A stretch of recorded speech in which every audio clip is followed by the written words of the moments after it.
Hey people that are interested in cats, the paranormal and things. So for this next video, it's an interview with Razor Twisted Exploring, but the actual lighting isn't brilliant because what I didn't know until I got there is Kriss doesn't have any normal lighting. All his lighting is actually all in red. So basically where we've got, you know, the normal either white or yellow lighting, yeah, his was all just red lights instead. So I thought I'd let you know before you get into this video, but it was a really interesting interview and I did enjoy it. So anyway, have fun and on to the video.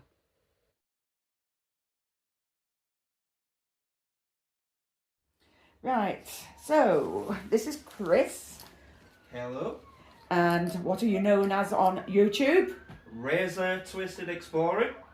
Yep. Oh, coppers are out. Yeah, he's got fan. Not for me. Yeah, the fan base. Right, so where were you born? Here in Oldham. Was it Oldham? What's it called? Hospital. Forgot the name of it now. Yeah, Oldham Royal. Oldham Royal. So that would have been the older part, wouldn't it? If I remember right. No, I'm lying. Because of your age, it would have been, yeah, the one that's out in Cheapfoot Lane in Oldham. So you're born, and your parents? Yeah, Oldham base, well, basically across the road from it. Yeah? So. Did you get on with them? Well,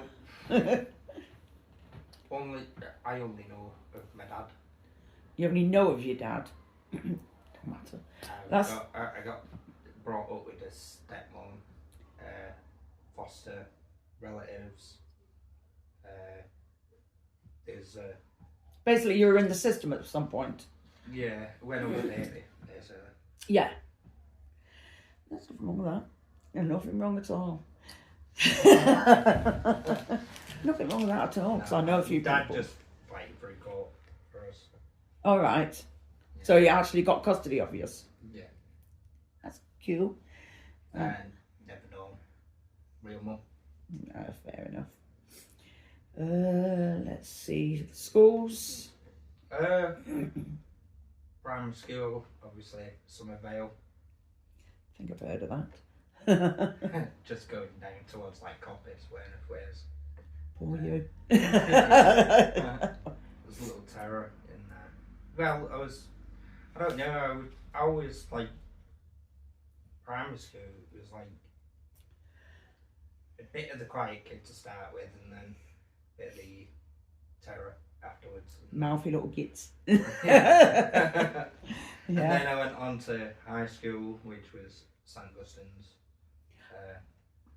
Is that the one that's gone up towards Rochdale, or was it the other way? It has moved, but it joined with another school, didn't it? I can't remember. Yeah, you get some that have all combined.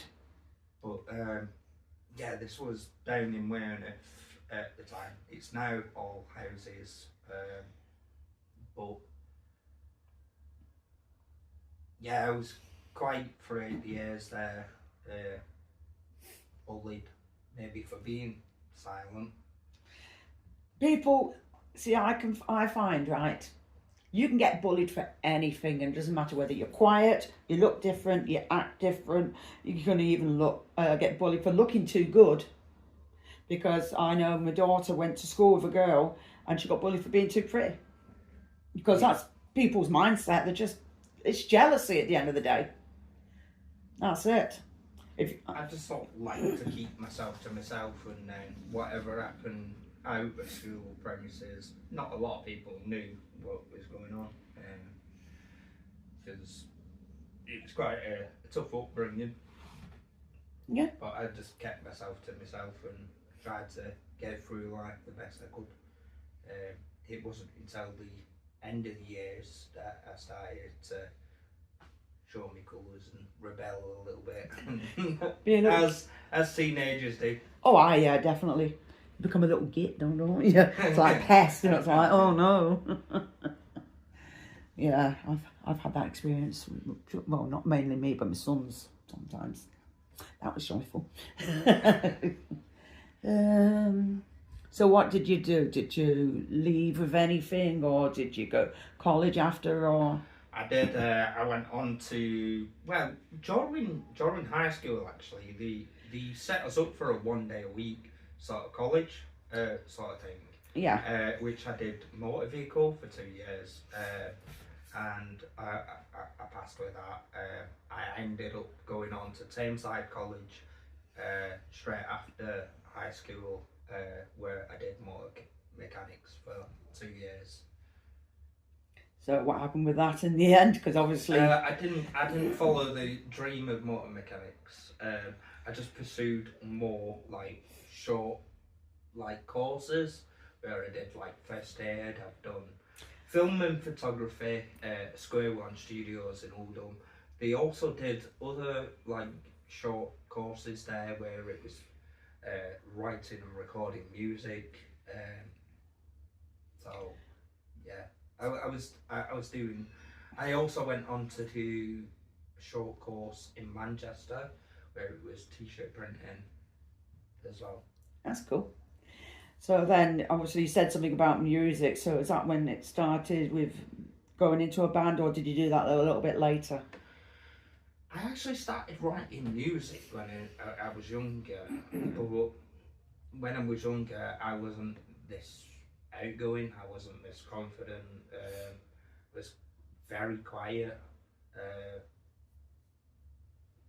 Kept myself to myself, and like through the rebellious years of growing up, you might have seen me as being confident on Camera, but that's different though. That's the thing. areas, but Yeah, you feel. See, I don't. Well, I found out I gained more confidence as I got older and I started doing more YouTube rather than I weren't. And I mean, when you first go on lives and everything, you absolutely crap your pants. You don't realise, and then after a while, it's like, now I don't care now. Because I do think it can gain being in front of the camera. I think you do gain more confidence. yeah, I've started learning that. Like, I mean, it's easy to record yourself and put a pre-recording up, and instead of actually doing a live, and it's no joke. Like, even when like I was singing in a band, Yeah. like I was always getting anxious on stage. It's totally natural to have that sense of anxiety. I mean, you're in front of hundreds of people. Yeah, like, exactly. You're gonna be put on the spot. I suppose it can boost you a bit as well. Your adrenaline. It can do that as well. Like, yeah, let's have fun after a while. But that's where I learned to sort of use my anxiety. I don't know how to properly explain it, but use that anxiety, use that scared sort of feeling of like just express yourself on stage, just go wild, go crazy, and just be free. Like, Is it always this noisy around here? The coppers. I'm saying that where I live, you can hear them going up Ripperton Road up to Shover, so. Flipping heck. The Bismarck's Friday, isn't it? That's what I forgot. Weekend, it's usually fight night for the people in the pubs because they just think about 10 men, don't they? It's like, yeah. I'm sorry, but I was never stupid enough to start fighting when I had beer in a pub. It's just like dumb. Right, so music, we did that.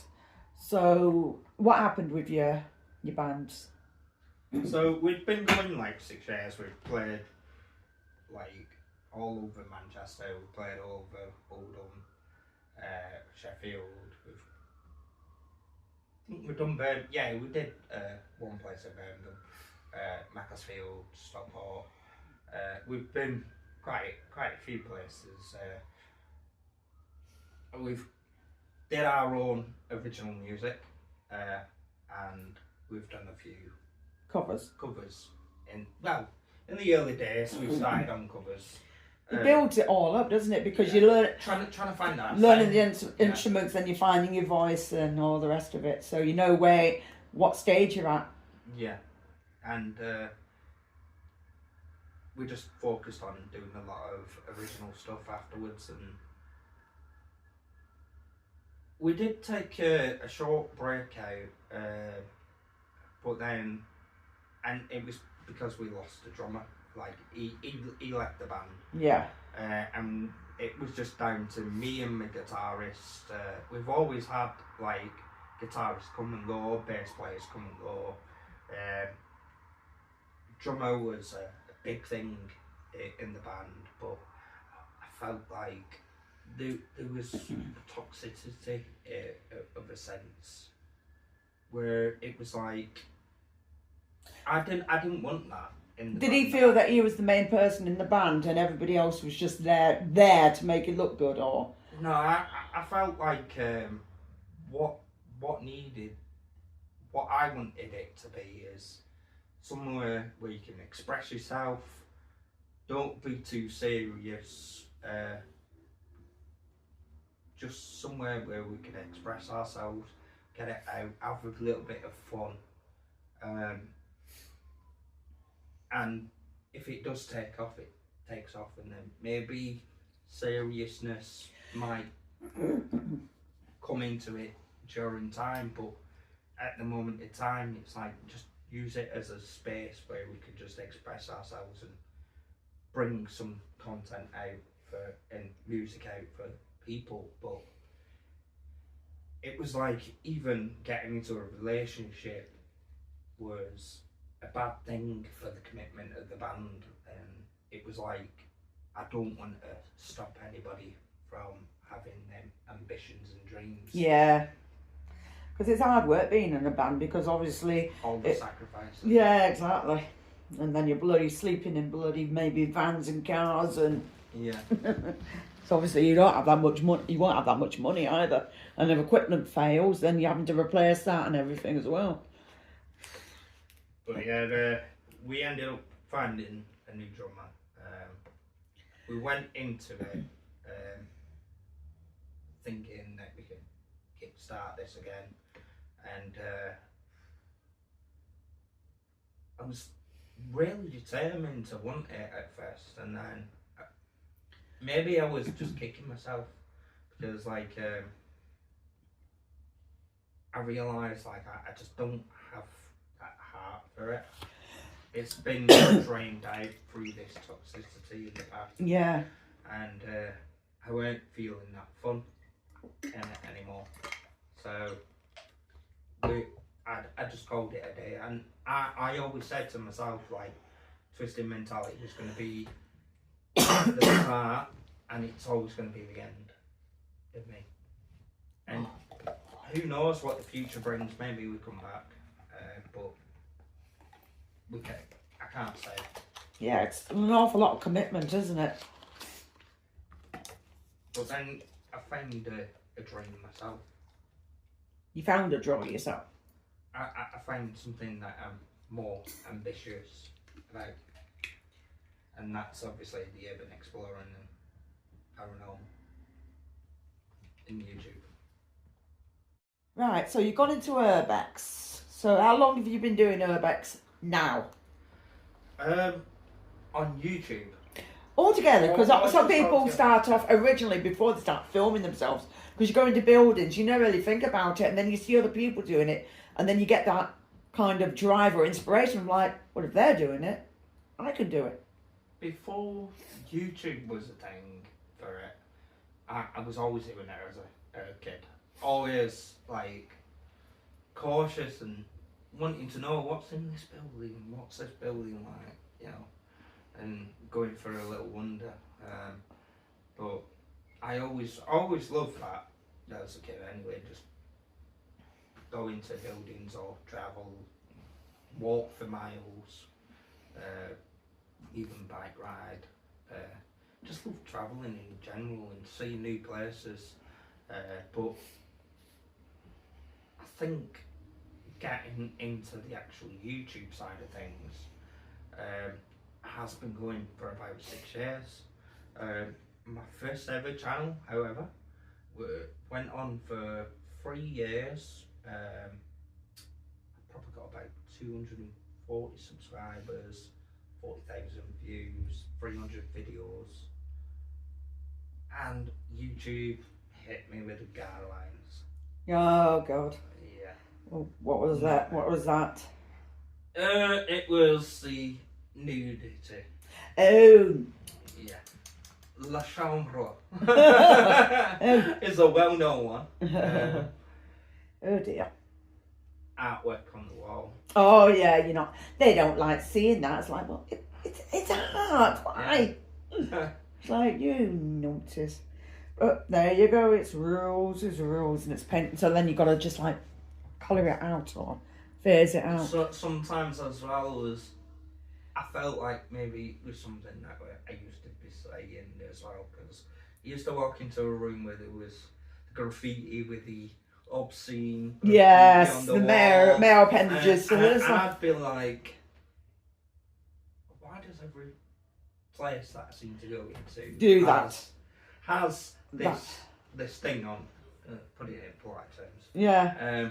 And maybe because they put it down as like nudity and like I think somewhere along the lines of sexual provocative behaviour. It's like, really, it's on the wall. You can't prevent it. I know. We'll censor that out. But Hang on a minute. Bearing in mind, like something that I do actually suffer with is histrionic personality disorder. So What's like, that? Histrionic. You seek attention. You could be a bit of a drama queen. I always seen it as a positive. All right. Lead singer. Yeah.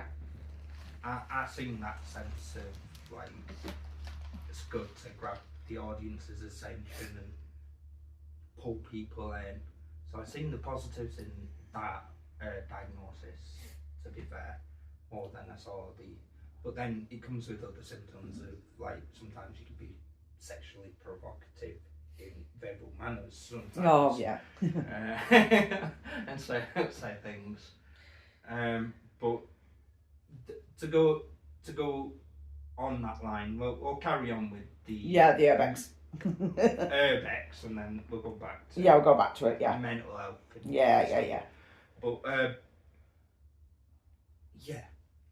they deleted it. I was ready to give up, ready to chuck in the towel, and then something in me was like, no, we're going to carry on, because I was seeing people like commenting to me like, where have you gone? Where have you gone? Where have you gone? There was always followers, and I thought I need to make a new one, and I did, and this time around I did really well. As soon as they see me back up there was like followed, like, and it was so lovely to actually see that, like old long time followers actually just straight at it, like we're supporting you all the way through, and it's been just over 3 years, I think.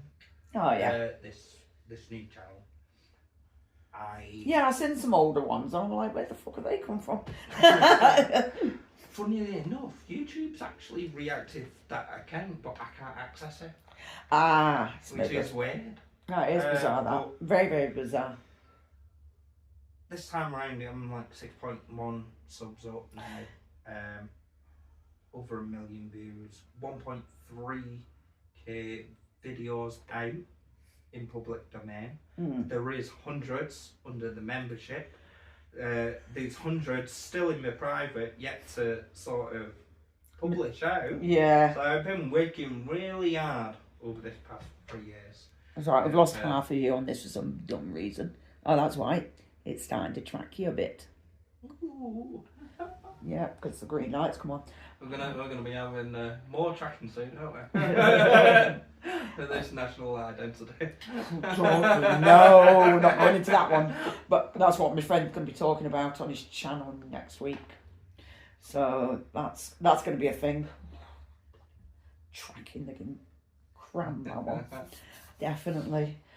So, yeah, you are doing pretty well. I don't watch everybody's because it just gets too much. Because I've been watching Matt for a while, I watch Dan, but I don't watch everybody consistently like I used to because it's just not enough hours in the day and I've got to do other things. My own. There's a lot of competition between the arguing. Yeah, there is. That's why I'm just doing bits and pieces. I mean, but the thing is, some of the places we go, Now they're doing fireworks. Now they're really confusing me. They're always having weddings around here. Bloody hell. No good.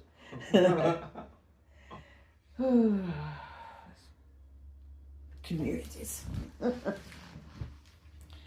So, where do you think you're going to see yourself in the future? I always take it every day as it comes. Like, something, we'll go along the lines of the mental health side of things. Yeah. But, so, I suffer from reactive psychosis, histrionic personality disorder, which I've given you some insight on that one. Yeah. I'd suffer from borderline personality disorder. Yeah, I've known a couple of people like that. Severe depression and complex PTSD. Okay, what's the complex PSD about? There's loads behind that. Is that something to do with the way you brought up earlier? Earlier, yeah. But I've learned my mind. I used to have really bad like flashbacks where I'd out-talk to myself or talk to inanimate objects, and I'd be replaying sort of I do that with my animals, so I don't know what's the difference. Sort of scenarios, but like I managed to gain control of my mind on that, and I've not had a flashback for probably a good year and a half now. Yeah, but your mind might be more occupied for what you're doing, because you're going out and doing something. So your mind's more set on something else, isn't it? I think it instead of you sat at home bored. I think it was like set on like dragging up the past and looking at the past and not fixed on the present. So how I see it now is I basically see if today a problem occurs, deal with that problem today, live in the present. And not in the past, because you can't blame the past for what's going on in the present. It can, if it feels like it's affecting you, and you're like, well, it's because this happened so many years ago, so this is why it's not. And sometimes it's a bad mind, but sometimes it's a hard habit to get out of. Hard to let go of. Yeah, it is. But this is where I've it was complicated, but like somehow I've managed to work my mind into thinking like today's problems, we deal with them and don't let them drag into tomorrow or the next day. Tomorrow's a different day. That we curl up in a ball and chuck it in the bin and it's gone. Yeah, good idea. There's one way of trying to deal with it, yeah, because I know a few people, sometimes they can live in the past and it's like, well, it's because this happened to me, and it's like, years ago. It's hard to get out of it, but I do know somebody it's like that, so it's not good. But what else can you do? What was the other thing? Explain personality disorder. Oh, the borderline. So I have borderline personality disorder. It's like sometimes I can be very impulsive, whether it be with my words or actions, or sometimes I can go from 0 to 100.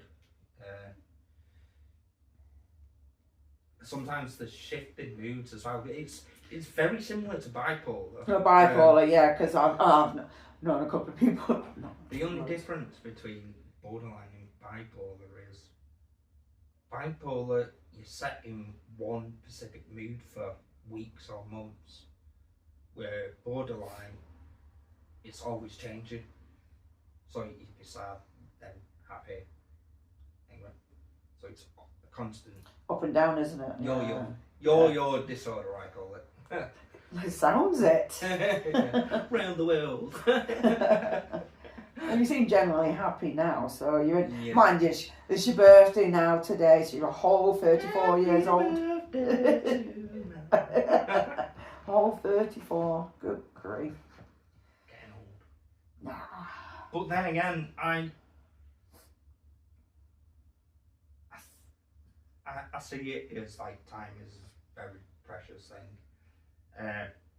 Obviously, growing up, as I said, I've had a rough upbringing, and with that, obviously, a number of times, like my mental health or experiences that I've gone through has eaten me away, and I might have not been here.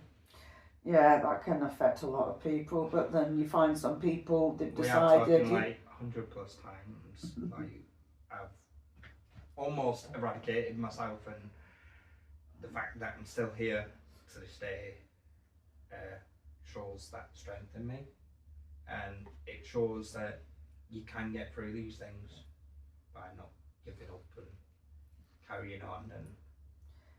And it's easier said than done. Yeah, it is really. But at the end of the day, there's other people that will watch that know where you're coming from, because some people think, well, I'm the only one, and you're not. It's like there's lots of people that have suffered one way or another and different types of mental health, so you're not the only one. It's just sometimes it's hard when you're in that state of mind. You feel like you are that, you know. Why is it happening to me? Why is it only me? And it isn't. But you don't. It's locked it in your mind. Yeah. So it can be pretty hard. So you don't see yourself ever being a dad, or you're just too busy enjoying yourself, or what? Or you don't know? I've almost had them times of I could have been. Yeah. And obviously it turned out it wasn't going to happen for me. But growing up, I was thinking, like, for now, like, I genuinely don't want kids. I genuinely just want to think about me. But if it does happen, then it happens. And I always feel like in that circumstance, I'll always sit down with the woman I'm with, and I'll have a discussion, the positives, negatives, Yeah, and we'll weigh up of where we go from there. Yeah. Well, sometimes you can't even predict if it happens, and it's like, well, it's here, and it's not like I'm saying goodbye to it. I'll be there in part of its life, so. Yeah, I mean, there's people that walk out on the kids and don't even hold their hands up for responsibility. I know people like that. I don't want to name any names, but like, yes, it's terrible. You should hold up the responsibility of that, and or at least have that decency to just sit down, have a good talk about it, weigh up the positives, negatives, put your points across, and talk from there. That's cute. I'm trying to think what else to talk about. Now, that was it. Urbexing. Right. See, some people have reasons for urbexing, because at the end of the day, and I've always said this, when you go into these derelict buildings, that's when you come across some of the paranormal, because there's no flipping way some of these buildings are not empty and there's not something going on. Fair enough, you'll get buildings where it's creaking and groaning because some little idiots nicked off with the pipe, the copper thieves, and that can do an awful lot of damage to them. But houses, they do hold memories as well. So you've come across that in your urbex. Yeah. A lot of places. It's sad to actually look back on, and sadly, like you come across even houses where like there's families and they've had kids and leave all the child photos behind and the family photos behind, and you're like, where have they gone? Like, even if the mother or father has passed away, what's happened to the kids, or are they okay? Yeah, you start wondering why have they not taken the photographs. I mean, I've got frigging loads of photographs, but then I've got photographs from my grandma, my mother, and because I'll be like, oh, can I have some photographs?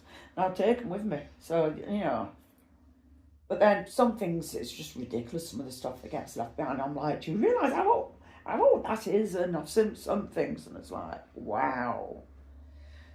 It's surprising as well, like, to know that some of these people that leave these properties behind, the saddest thing is the people that don't have no will to give it, to hand it over Yeah. to the families and stuff. And then the council come along and shackle and reclaim them. Yeah, they do, and then everything just gets scrapped. It's even like in charity shops as well, because even Dan Sean, half of it, if they can't sell it, they just stick it in the tip, and it's like, some of that stuff's like good stuff. And it's like, it's really amazing how they just throw it away, and it's like, wow. There's a couple of things I've seen, I'm like, I remember my kids having that, or... I mean, if one charity shop doesn't play well in that, they could have passed it on to another charity shop. Oh yeah, it's going to be things that other people want, but... In fact, I used to go on loads of car boot sales, but you don't hardly see them as much anymore either. No, they used to be, I used to go to them a lot, as I said, myself. I used to always love them. But you just hardly see any of them. It's just like, they're too busy throwing stuff away now. They're not trying to save it. It's like buildings. They're too busy, I know, we'll drop this one, or it's that damaged. Oh yeah, because they've just, they've left it, so they've not tried boarding it up properly. And then obviously the copper thieves have been in the places all drenched, the roofs fell in, and it's like, really? Well, that's a few places around Oldham that I'm very surprised they've knocked down. They knocked a church next to my doctor's down, which was perfectly fine. It was just covered in pigeon poop. Oh yeah, the shit machines. But that building was up for years and years and years. And I actually managed to get in, managed to explore it before it actually sadly got demolished. Yeah. And recently we've had the roller derby Grand Theatre demolished here in Oldham. Yeah, it used to be Butterflies originally, that. Yeah, it's over the road from the Holford, so I was gutted when that went, because that was well known. I had a book, but somebody nicked it out of my house, and that had stories about it, about being haunted in it, and I'm like... Yeah, I was ready to go back there and actually do paranormal, but I didn't get a chance after I explored it. But I did see a lot of copper thieves, vandals going in, and I was gutted with that. Especially, council actually kicked the derby rollers, that took it over. Yeah. For a bit. And like they was keeping that place alive. So if it's unsuitable and unsafe, then why was they allowed in there? And from my explore, you could see how pretty good it was. Yeah. Fair enough, it probably needs a little bit of TLC here and there. Yeah. One of the bottom floors was absolutely flooded, probably drained that out. But they could have absolutely saved that. Yeah, could have refurbished. Saved a lot of money as well. Because they want to do up the Prudential building. Yes. And that is too much of a bad state nowadays. And it's going to cost them even more money to actually do that up. I could say plenty about that, but I won't at the moment. Yeah. So, what do you think? I definitely enjoyed the interview. I had a nice look around Kriss's home, which was nice. And he's very, very tidy. For a single guy, he is very, very tidy, which is good. Because the majority of people can be right messy, so-and-sos. But no, really, no. It was really, really nice to be there. It was nice for me also, but you didn't really see her featured in the video, but only in the photograph at the beginning. And that was Ace's Exploring, I think she's called. So that was pretty interesting as well. So I was having a good chat with her. So yeah, I really did enjoy myself. So anyway, I hope you enjoyed this video. Please like, share and subscribe. And thank you for watching. Bye.